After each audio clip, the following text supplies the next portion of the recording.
Hello everyone.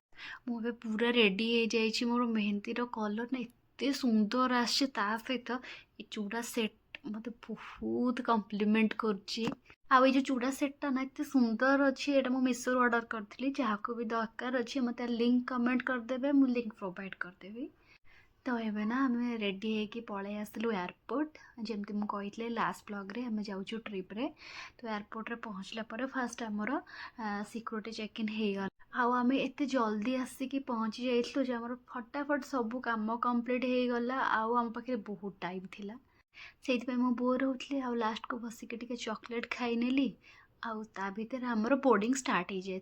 सत कह गले मुझे खुशी अच्छे जीवाई ट्रिप रे माने बहुत ही से भीतर आमर बोर्डिंग भी कंप्लीट हो गला। आ मोर सब बड़ डिमांड था जे विंडो सीट बुक करने जोड़ा हो जाता। मु बहुत खुशी। देन आम बाहर कोलकाता पाई। तो आमर जेहेतु कनेक्टिंग फ्लाइट थिला तो आसिक हम पहुँची गलु कोलकाता रे।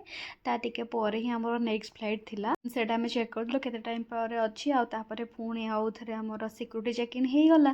देन आम खियापिया टिके करिकी पुणी बसीगलु फ्लाइट रे। जेहेतु एत सकाळु मु उठी तो फ्लाइट रे बसु बसु मु पूरा आउट मते बहुत ही निद हो जाइथिला।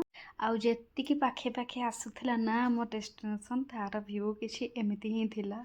माने बहुत ही सुंदर थिला से व्यूटा मु डिस्क्राइब भी करि परिबि।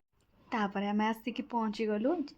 हाँ जेहेतु एटा बहुत सेंसिटिव एरिया थिला तो मु वीडियो कैप्चर करि पारलिनी। एटी मना थिला वीडियो कैप्चर करबा। देन आम हमर लगेज रिसीव करिके बाहर को आसिलु। तो एटा थिला हमर डेस्टिनेशन अंडमान।